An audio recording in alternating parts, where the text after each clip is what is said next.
The latest movement in the coaching carousel at the collegiate level should have Utah and Big 12 fans concerned. What am I talking about? I'm going to tell you on today's Locked On Utes.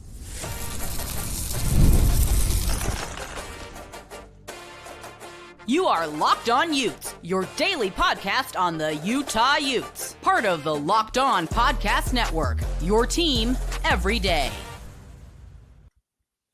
Hello, everyone, and thank you for making Locked On Utes your first view and listen of the day. We are part of the Locked On Podcast Network, available wherever you get your podcasts, as well as on YouTube. If it's your first time listening to the show, make sure you like and subscribe. My name is JT Wistrcill, former intern inside the University of Utah Athletic Department. Excited to be joined on today's show for the first time by the host of Locked On Jayhawks, Derek Johnson. Derek, I want to talk with you about some Big 12 basketball stuff and even how Utah is kind of fit in the Big 12 now that we're through the two big seasons, football and men's basketball being the two biggest, of course, that get covered at the collegiate level. But I want to start first with something very interesting that happened next week that does not have immediate ripple effects for Utah and the rest of the Big 12, but long-term, I believe could. And that's Buzz Williams going to Maryland, deciding to leave Texas A&M and choose a Maryland job. So, and once again, like this is SEC Big 10 separation compared to where Big 12 ACC really are to me at its finest. But what it also says to me is it's just like, hey, NIL rules these sports. So you could have coaches that come in and might have success at their school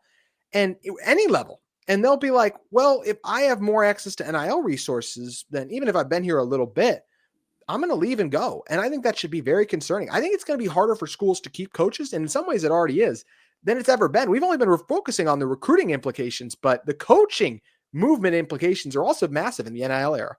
Yeah. And the biggest area that I see it, I guess, coming into issue for a lot of these schools is the schools where maybe it's two powerful coaches, specifically for, football and men's basketball, because it's going to be a constant kind of abrasion between the two of who gets more money, and okay, well, you just had a bad season. Why do you deserve for the revenue share with the 20 million available? One coach goes to the other, why do you deserve 10 million? We should be getting a couple extra million. You didn't make a bowl game this year. Like we deserve to, or your team missed the NCAA tournament this year. Like, why are we spending that much on basketball? Let's give more to football. And I could see that leading to, coaches leaving for another school. The fact that there's promise of not just the NIL, but the revenue share that, one school might say, hey, we're planning to give 12 million to football and 8 million to basketball. And another school says, no, we're only giving 5 million to basketball and we're going to give, 14 to football and 1 to the other sports. However they divvy it up, I think that's going to lead to a big power struggle too, that you're going to see coaches make more, because on paper, Maryland, Texas A&M, is it that big of a difference in job level for Buzz Williams? I don't know. Probably not. Feels like a kind of lateral move, but I think you're going to see a lot more guys making these, what you would view to be lateral moves based on just what AD or what, athletic department as a whole is willing to give their side of the coin, basketball or football, a little bit more coin to deal with to give out to players. Let's do it for our schools and related to football. If Texas Tech, and what's the Texas Tech head coach name again, Derek? For basketball or football? Oh, football. Oh gosh. We only do Locked On Big 12 once a week. But anyway, so the Texas Tech, this is what I do know. They brought in a top 3 transfer portal class. NIL not too shabby there.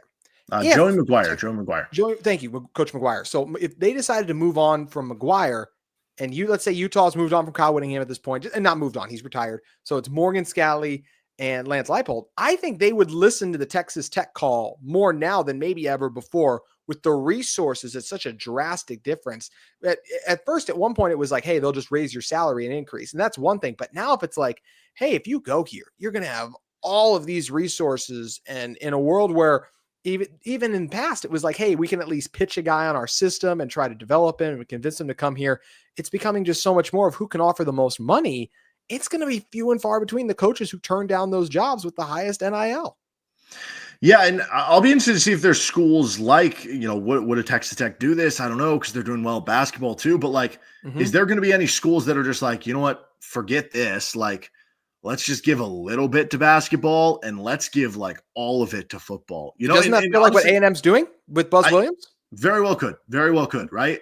Because if we're talking bottom line and bottom dollar, like football is making more there. It's very few schools that you're getting the similar returns for basketball. Now, I talk about one of them with Kansas, where the basketball returns and the football returns are similar, but like that's a very rare exception to the rule. I'd be very interested from like your perspective for Utah. Like if you're splitting up the revenue share, I don't know. Utah's been so good. Obviously, this past year wasn't as good as things hoped to go, but like they've been very good at football over this long run of things. And basketball, outside of a couple of years there with Jakob Poeltl and Kyle Kuzma and stuff like that, it hasn't always been the thing. So like, do you think about just punting basketball and try to play money ball in a certain way there, and then in football just being like, no, we're all out resources on this? First of all, you're winning yourself over with the Utah fans for mentioning Jakob Poeltl in that 26 in that run. So appreciate you saying that. They played Kansas at the Sprint Center one of those years with. They did, right? Really? Yeah. Yeah, I would rather, and hey, it worked out well for us playing Kansas this year too. So that's the one thing that's kind of crazy about this season is they actually beat Kansas. I forgot about that for a moment, but looking at for Utah, and it is interesting because we'll talk about this in the second segment a little bit too. But they are seeming like they're going to make a stronger investment in basketball, but also say that's been mostly. Now it's been mentioned to me before, like, hey, they are going to buy sources, like they're going to the revenue share. They will put some of that into basketball. But at the end of the day, like you said, Derek, this is football. Like football is king in Salt Lake City for the Utah Utes. And I do think a lot of the basketball excitement has been generated by what donors are going to be bringing in. And donors will continue to step up for football too. But I feel like that revenue share, I feel like at least 12 to 15 million of it goes to football if you're Utah. Maybe 2 to 3 to basketball and maybe even higher than that. And then maybe the rest is divvied up to other sports. Women's basketball. We have a good gymnastics program out here too. Yeah, volleyball as well. So that's another one that would get a little bit of it. I feel like that's how Utah would do it. How do you feel like Kansas would do it by comparison? See, that's where I'm very interested in it, because if this was Kansas 10 years ago when they're struggling with, Charlie Weiss and David Beatty, am I 16 million to basketball? Maybe even more. Who knows, right? But now that Lance Leipold is here, and that's been a thing, like every year that there's been the threat of him leaving for another job, I don't know how real any of them have been, but it's always come with the kind of the backside clause of like, no, I want to stay at Kansas, but I want to make sure like my assistant coaches, I want to make sure my players are being taken care of financially and wanting boosts in that. And that's been a very important thing for Lance Leipold. Like I'm sure he cares about how much he makes from a respect factor of, oh, I'm one of the highest paid coaches, but I don't think he really cares how much he makes from a bottom line dollar. He wants the guys around him taken care of. So yeah, I could see there being some sort of, fighting between the two coaches to a certain standpoint, like in a cordial way. I think they get along and everything. But their current athletic director was brought here to fix football, right? And he's helped do that to a point where Kansas is no longer a laughing stock in football from where they were. So it wouldn't shock me if it's just kind of an even split. And that way you can kind of do it democratically or kind of, wash your hands of it and be like, well, you're getting the same amount of money, So I don't know. It is what it is. And then obviously you leave some out there. Volleyball is in a really good place with KU. Baseball's having a really good up and up season. Like you want to leave some. Track and field's been amazing and those sorts of things. Yeah, that's where it's interesting. How do you divvy it up? It's a question that every athletic department has to answer to. And I feel like you mentioned how Lance Leipold doesn't care about his own as much. I don't feel like that's Morgan Scalley either. But it comes down to those resources. Can you provide the resources necessary so that your team can stay towards the top of the sport and compete and give yourself the best chances to win? And I should say that's part of it too. Like I would rather be at the best school in the Big 12 than the worst job in the SEC and the Big 10. Because if you go there, and unless things really sound like they're going to change, you're just going to be dismissed in 4 years. And then you'll be without a Power 4 job more than likely whenever we see a guy lose one at that level. So that's where it's a very tough dilemma. How do you divvy up the NIL and how do coaches view it? Is there going to be more loyalty? Doesn't feel like it anymore. And Buzz Williams ain't exactly the most loyal coach either. You look at his history, he's kind of bounced around all over. So maybe this is just a one-off thing, but I feel like we're going to see a lot of coaching movement moving forward. And we already did even in this cycle. One thing that Utah is hoping to continue to see movement in is their men's basketball program. They're trying to become a team that when they beat Kansas, it's not an upset. It's like, hey, we're right there. We're where BYU is, where it's like, well, BYU is really good this year. That's what Utah wants to be. How hard is it to do that? That's what we're going to be talking with Derek about in one moment.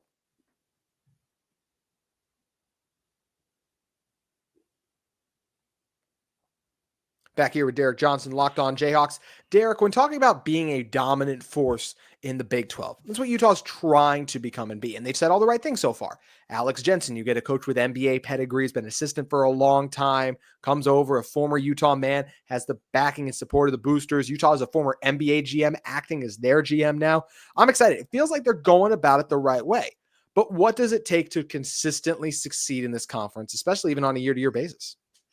Well, it's tough from a standpoint of like, there are so many different, unique personalities, unique flavors of how to get it done. And the easy answer is just to say, do what you do to the very best level. And we've seen teams succeed at different levels of the Big 12. We've seen past years of West Virginia when Bob Huggins was there running the Press Virginia stuff, and they did it so well. We saw past years with Fred Hoiberg at Iowa State where, they were running kind of a unique offense. I do look at one thing, though, as I'm looking at the leaderboard in the Big 12 from the season, the 3-point percentage of teams in Big 12 only games, the entire top 9 in the league made it to the NCAA tournament.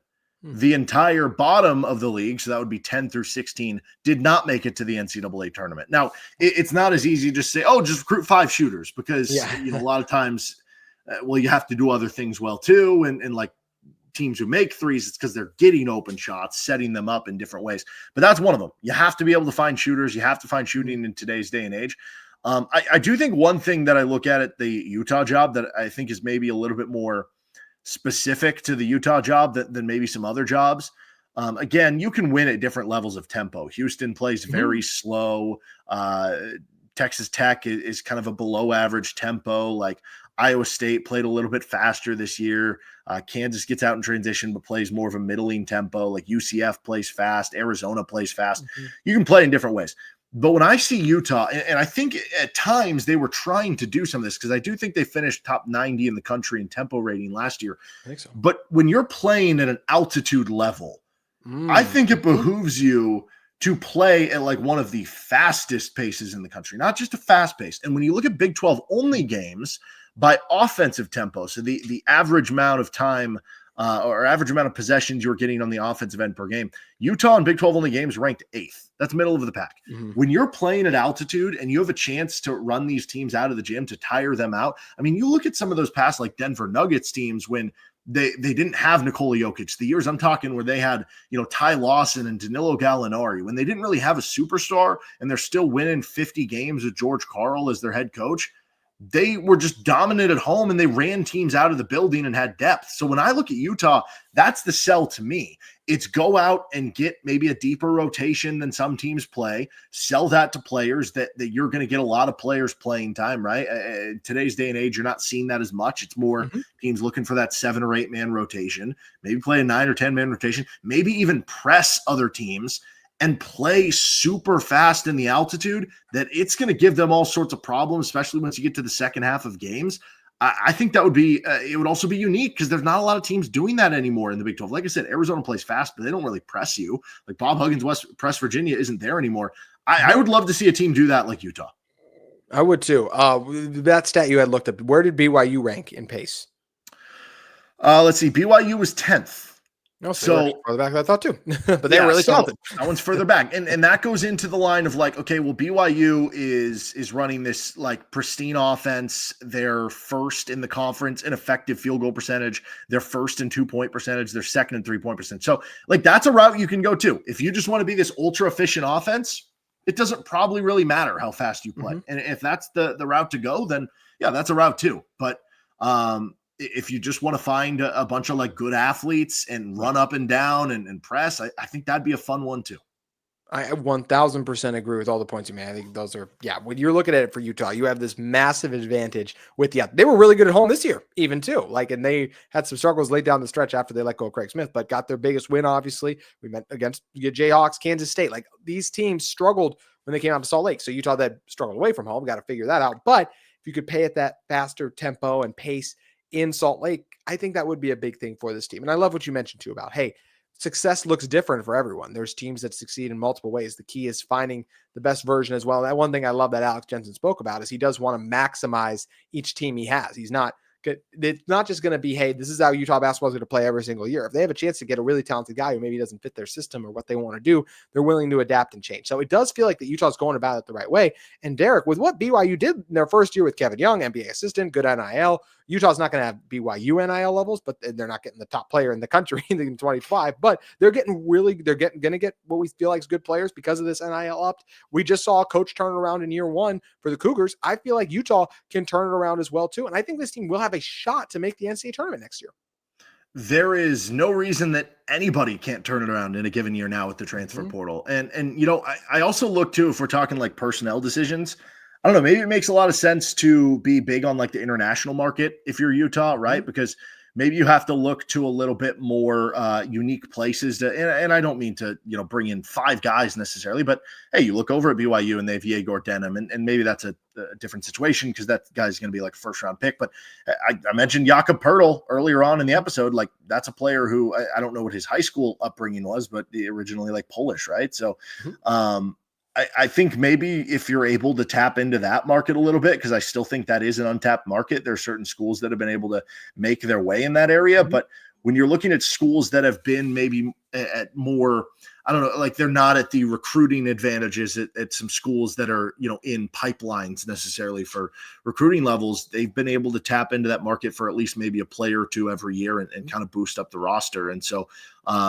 you know, I think having an NBA coach or a coach coming from the NBA is certainly helpful with players in the portal. I think it's certainly helpful in dealing with agents. And I think a lot of times now what we're seeing in the transfer portal is that, you know, for the longest time in recruiting, coaches had to worry about selling the kid and they had to worry about selling mom and dad. And a lot of times it was selling mom, you know. Now it's more about selling the agent. And that is a little bit, specifically in the transfer portal, that's a little bit of a different conversation, right? I mean, selling mom and dad is an emotional sell. It's I'm going to take care of your kid, and this is why. And this is the plan we have for him that's going to turn him into a good player, yada, yada, yada. Selling the agent, it's about bottom line. It's about dollar. It's about what opportunity are you going to provide him? What way are you going to develop him for the next level? Boom, you got a guy at the NBA level and who probably deals with agents more than a lot of other college coaches do. So I think that sets you up well that you should be able to work the transfer portal, you know, better than some other schools. And if you do work the transfer portal well, there's no reason you can't be competitive right away. And that's what's exciting for Utah. You have a chance to turn around quickly in the new era. But will they be able to? We want to continue to talk about this and talk about how Utah just works in the Big 12 in one moment. Oh, I hit the open, but it didn't work. So good thing I'm editing anyway. All right, take 2. Wait. Are the ads? Okay, there it is. And I just talked over it, so never mind. I don't know what's going on with my Wi-Fi. All right, one more time. Alrighty, back here with Derek Johnson. Derek, one thing that I feel like is exciting for Utah too is I look across the Big 12 landscape and I say, hey, Utah's going to be investing more in their NIL. So where does that realistically land them? When I look at these teams, I do feel like Utah could get into the top 8 teams in terms of NIL resources. I don't know. I don't think they're going to touch what Kansas does, even BYU, what BYU does, but some of these other teams and brands, like I know Baylor won a national championship, but if Utah really invests in NIL, I feel like they could match what the Bears offered. Bears have really good history, obviously better recent history. But if Utah is going to put their money where their mouth is, then I think that they could get in there. Where do you feel like it's kind of a realistic place we could see Utah's NIL get to, at least compared to other Big 12 programs' resources? I mean, it really is. I don't know the Utah scene well enough to know like your guys' donor situation and stuff. I know with Kansas, it's usually a couple like bigwigs and you know, you just need a couple guys to hit it big who graduate, who get into like the tech scene or Silicon Valley or something, which I know Kansas has at least 1 or 2 who have kind of hit into that in addition to some other guys who've struck it rich in other areas. And I again, can't really speak to where Utah sits in that, but if you can get it done, I think that is going to be the kind of X factor wild card in all this. We opened up the show talking about that kind of revenue share stuff. And with NIL, I guess we don't entirely know how it's going to play out with this new whatever committee, or I don't know what the NCAA wants to call it. That's basically going to be a third party checking system for the NIL to make sure that, you know, that is not above what the market value should be on these players, that they're going to basically be clearing these where if a player who their market value is, and I don't know how they're going to decide this, $200,000 gets offered $1 million, they're going to be like, no, that ain't okay. Now, does that just get struck down the first time it happens? Some player sues them in court and they lose, and then everything unfolds. Also, as we know, with the NCAA, there have been other like committees that they put together that, have been better on paper than they've actually been. The process has been too slow. There's too much red tape, that sort of thing. So I don't know how it's going to work out, but if it does work out in a way where it is kind of a workaround, like imagine this, going back to the revenue share difference. Imagine if you could live in a world where you said, hey, we have a couple big donors, a couple big alumni who are huge basketball fans, and that's all they want to donate for. And you say, okay, we're going to use 18 of the 20 million in the revenue share just on football. And then the other 2 are going to go to the Olympic sports. And we're only going to fund basketball with NIL because we have these 2, 3, 4, 5, or however many alumni that only want to invest in basketball. And that is enough to equal to where now you're having the best of both worlds. That's where it becomes very interesting to me. I absolutely agree. I think it is incredibly interesting, and it's curious to see how the Big 12 pecking order kind of shakes out within the NIL era. Does Arizona, Kansas, BYU, they stay on top? Feels like those schools will, but ones like a Baylor, I just don't know. I don't know with them how they're going to end up in all of this. But one thing I know is that Utah's going to be in the Big 12 for the next couple of years. We just wrapped up the first year of Utah in the Big 12. And I do think Utah's an interesting one when we talk about the corner schools, just because of what happened with Utah was on paper, and I will still attest to this day, like on paper last year, Utah looked like the best team in the conference to me. They absolutely were not when it came time. And part of that being Cam Rising's injury, of course, too. But I do feel like Utah works in the Big 12. I know there was a lot of people that got frustrated and irritated with Utah, but guess what? I think that's also really good for a conference. When you have a team that irritates, it gets on people's nerves, and Utah's trying to back up and get better in the Big 12. I think the Utah BYU rivalry is great for the Big 12. I think just in general, you have teams that travel out and do this mountain road trip. I think having those 2 schools out there, so making that trip more worth your while as well too, is good for the conference. And Utah is still a really good football program. I expect them to bounce back and be among top teams in the conference. I mean, I also expect Kansas to do this year, honestly. I think you look at their records in 1-score games and feels like that could very well likely flip this year. But I like Utah in the Big 12. How do you feel about them? I think they're going to have a good bounce back year this year. I don't know that I'd be picking them to win the conference, but we just saw Arizona State win the conference. So I'm at a point now where I'm just like, okay, I'm legitimately, I'm not going to say that any team cannot win the conference this year, because I think that's where we're at. And I think that is kind of a cool competitive thing. But yeah, I mean, you look at Utah, their first year, and was it the first year or the second year in the Pac-12 when they joined? And I know that's a little different when at that point you're coming from the Mountain West where you're trying to strengthen up the roster. So it's different than now, but they eventually got that rolling. They eventually got it figured out. Like, I don't really view last year as an indictment on the defense. They've had such a good defense for so many years that I'm sure that'll carry into this year. And I think you look at some of the schools that joined the Big 12 that got a year up on, Utah and Colorado entering into the league the year prior. And a lot of them had much better years in year 2. I mean, BYU is obviously the poster child, missing a bowl game in year 1. Year 2, you almost end up in the Big 12 championship game, if not for, some late game heroics from Arizona State and stuff. UCF was a team that, it didn't get like a ton better from year 1 to year 2, but I thought they looked a little bit better in terms of some of the stuff that they were doing. I think it's a little easier once you know the lay of the land, once you get a little more familiarized with, and I think this is where, Kyle Whittingham being one of the better coaches in the Big 12 gives the advantage. The more you get to know the rest of your conference and the rest of the teams in your conference, the more that's going to help good coaches, because they're going to know how to game plan for it, know how to scout for it. So yeah, I think as much as it was fun for a lot of people to kind of jump on the Utah grave, so to speak, this past season, I'm not really expecting that to repeat itself this year. I'm not either. And I'm definitely hoping that's not the case, because it'll be another long year if it ends up happening that way. So football, basketball, both feel like they're trending in better directions than they were from a season ago. Derek, really appreciate you making the time to hop on. Please let everyone know where they can find you at.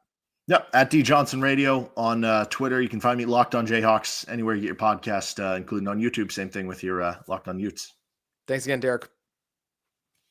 That's going to do it for today's Locked On Utes. Hope you'll be back and join us tomorrow as we continue to talk about the latest in Utah football and Utah athletics, including another Utah spring practice. We'll break it down on tomorrow's show. Hope you'll join us then.